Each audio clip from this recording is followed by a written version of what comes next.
Selamat pagi para sahabat perupa Banyuwangi, para undangan yang telah hadir pada acara workshop kuratorial untuk acara Artos Nusantara tahun 2022-2023. Pada kesempatan yang cerah ini, saya sebagai kurator pameran Artos yang ditunjuk oleh panitia, nama saya Iwayan Seryoga Parta, akan menjelaskan perihal gambaran mulai dari tema dan pelaksanaan, dan juga terkait dengan penjaringan perupa yang dilakukan secara terbuka untuk pameran Artos kita kali ini. Nah, untuk tema acara ini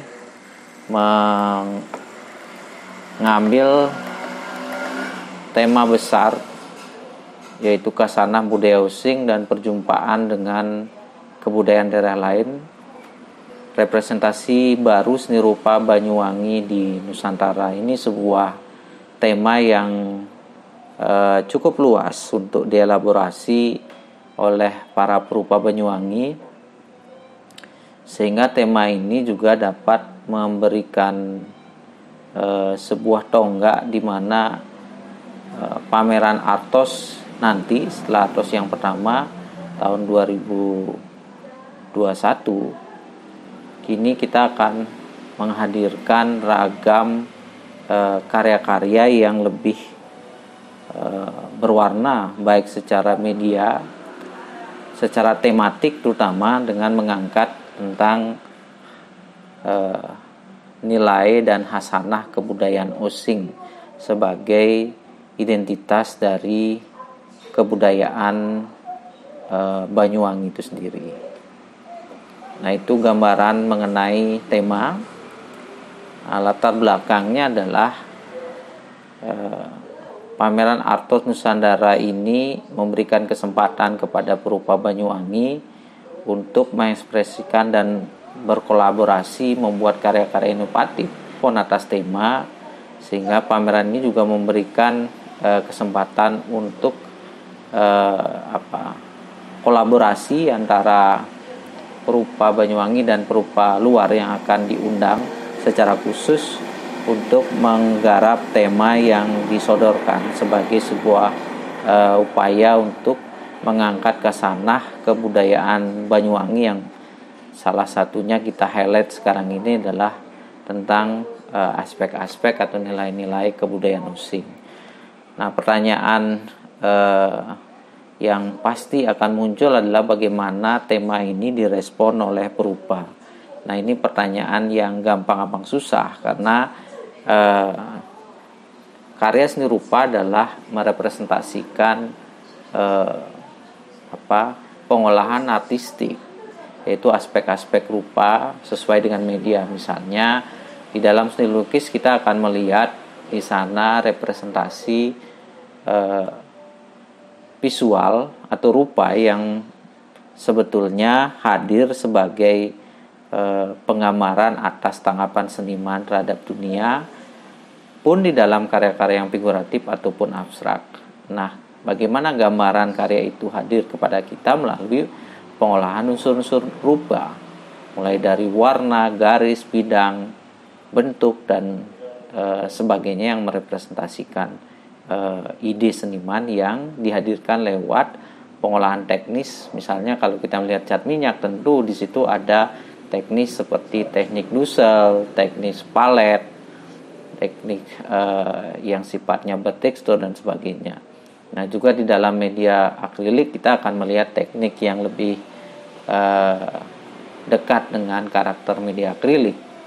Tetapi tentu pertemuan berbagai teknik media ini juga bisa melahirkan karakteristik pengolahan rupa yang bersifat mix atau campuran.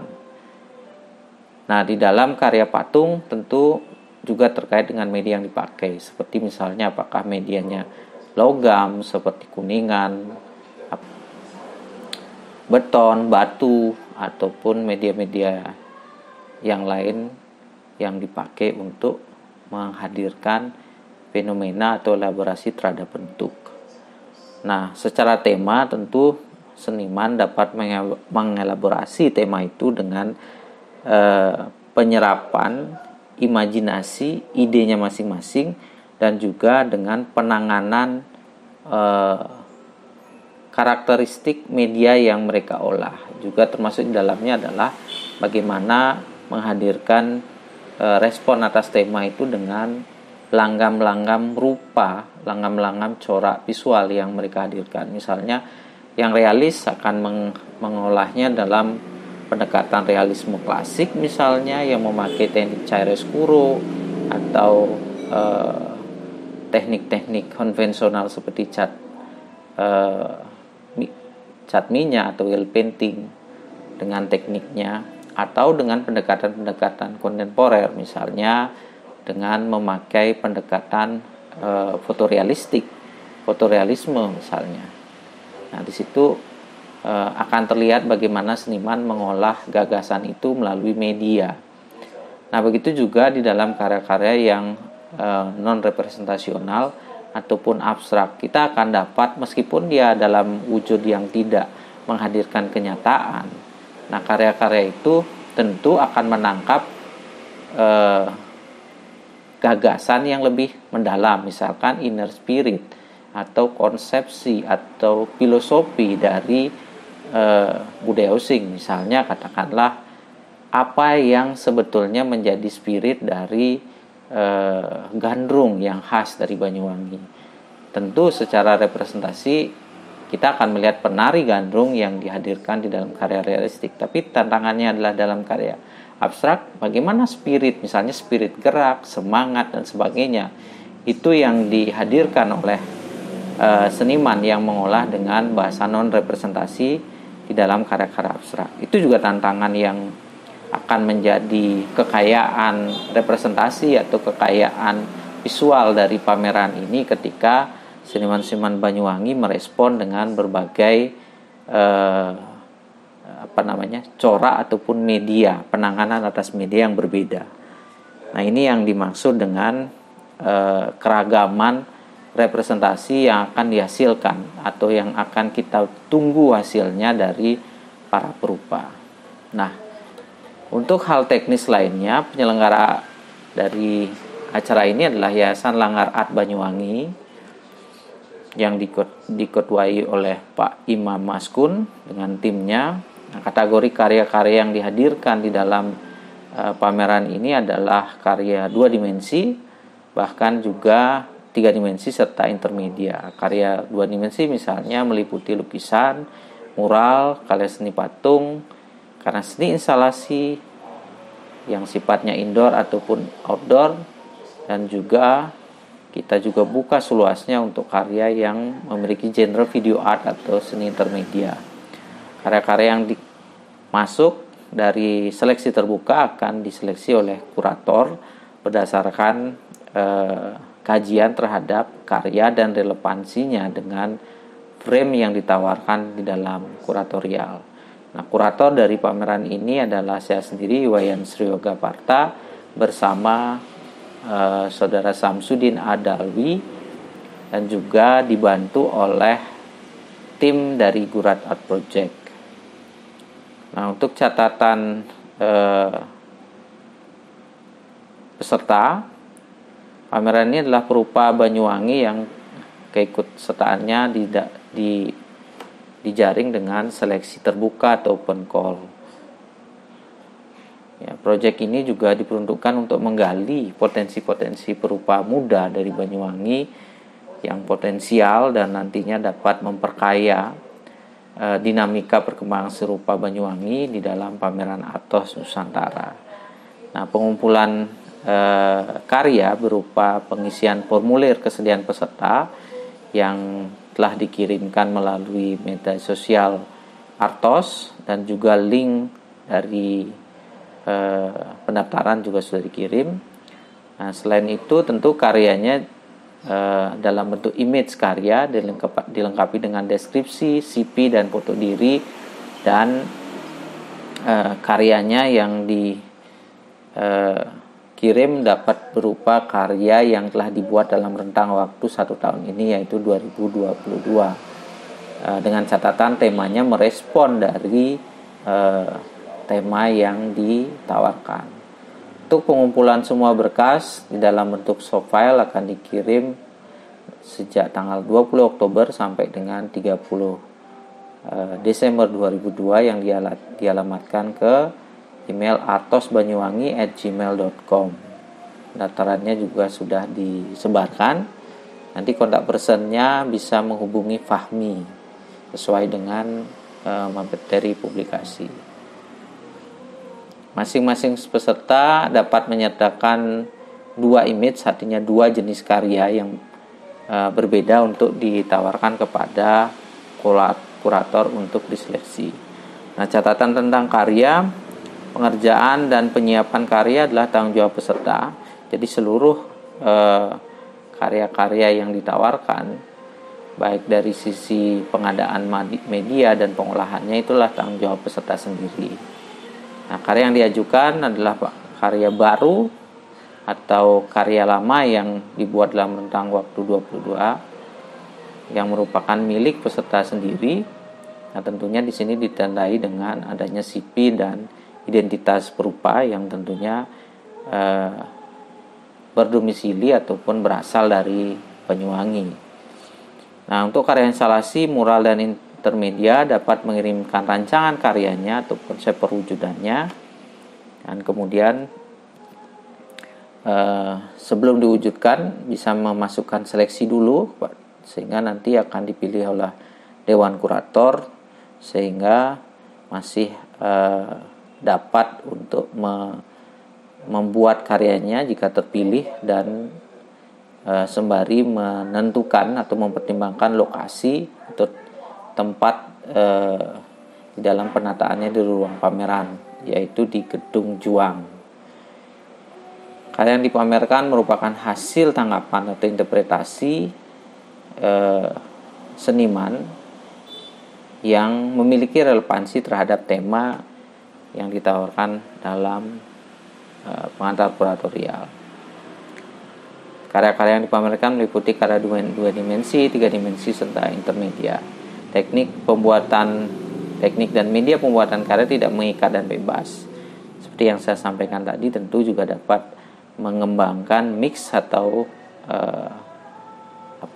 campuran dari beberapa karakter media yang konvensional, misalnya cat air dengan cat minyak dengan akrilik dan sebagainya. Nah, seleksi kuratorial akan mempertimbangkan bagaimana seniman mengolah media tersebut sebagai wujud dari interpretasi atau penerjemahan atas ide mereka, yang akan dilihat kualitas artistik dan nilai artistiknya. Tentu di sini kurator memiliki pengetahuan dan pengetahuan tentang nilai estetik tentu ya. Peserta wajib menyiapkan kemasan, bungkus atau kotak packing yang memadai untuk proses pengiriman, sehingga karyanya diterima dengan baik, tidak dalam keadaan yang rusak. Nah, yang berikutnya, peserta wajib mengirimkan karyanya dalam kondisi yang siap pajang. Nanti untuk pemajangan, tim display Artos akan menentukan standar pemajangan yang sesuai dengan standar pameran. Pengiriman karya ke tempat pameran yang terpilih dari perupa yang telah dipilih oleh kurator sepenuhnya ditanggung pembiayaannya oleh peserta masing-masing. Nah, ini catatan-catatan penting dari tengah waktu atau timeline yang ditentukan. Jadi pendaftaran kepesertaan yang meliputi CV, image karya, dan komponen pendukung lainnya. Batas waktu terakhir adalah 31 Desember. Seleksi karya akan dilaksanakan antara 1 sampai 19 Januari. Pengumuman seleksi pada tanggal 20 Januari. Pengiriman karya ke lokasi pameran 21 sampai 30 Januari, karena di sini juga akan dilakukan pemotoan oleh tim panitia sehingga foto karya akan standar dengan kualitas yang siap untuk dipublikasikan. Kemudian display akan dilakukan 1 spesimen Maret 2023 di lokasi pameran. Pembukaan akan dilaksanakan 10 Maret. Pameran berlangsung 10 sampai 18 Maret 2023 dan juga akan dilaksanakan artis stock pada tanggal 12 Maret. Sebagaimana saya sampaikan, pameran Artos yang kedua yaitu Artos Nusantara ini merupakan tonggak baru di mana penyelenggaraan seni rupa di Banyuwangi, pameran seni rupa di Banyuwangi telah memakai standar-standar penyiapan atau manajemen pameran yang lebih profesional, lebih tertata dari event sebelumnya. Karena itulah pameran ini melibatkan kurator dan tim kurator untuk menyiapkan pameran. Sebagaimana kita ketahui, pameran seni rupa akhir-akhir ini atau dalam standar di dalam media seni rupa pada umumnya tidak cukup hanya sekedar memajang. Di dalam institusi of art atau medan seni rupa kita mengetahui ada beberapa aspek penting. Salah satunya adalah aspek mediasi.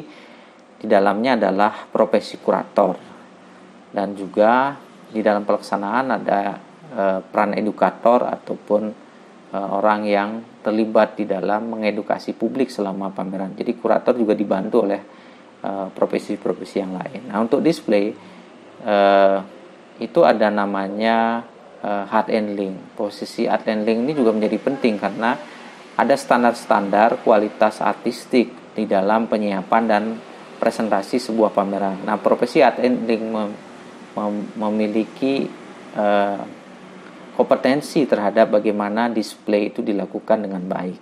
Nah, kurator juga bekerja sama dengan art handling untuk menghasilkan presentasi karya di ruang pameran secara baik. Selain itu tentu ada manajemen event yang terkait dengan berbagai aspek di dalamnya, termasuk juga petugas jaga dan sebagainya. Nah, inilah yang sedang dijalankan oleh Artos, oleh Langgar Art Banyuwangi, dan saya pikir ini sebuah tonggak baru untuk seni rupa Banyuwangi hadir dalam standar penyelenggaraan yang memiliki standar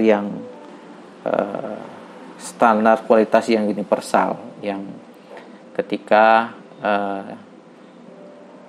mulai dibuka pameran ini akan menghadirkan representasi yang layak secara artistik untuk dinikmati oleh para apresiator, baik apresian khusus dari medan sosial seni rupa seperti kolektor, kritikus dan sebagainya, juga oleh masyarakat publik tentunya, masyarakat luas Banyuwangi yang memang berhak mendapatkan representasi pameran yang layak dalam standar yang nasional ataupun internasional. Nah, itu beberapa catatan dari aspek kuratorial yang dapat saya sampaikan kepada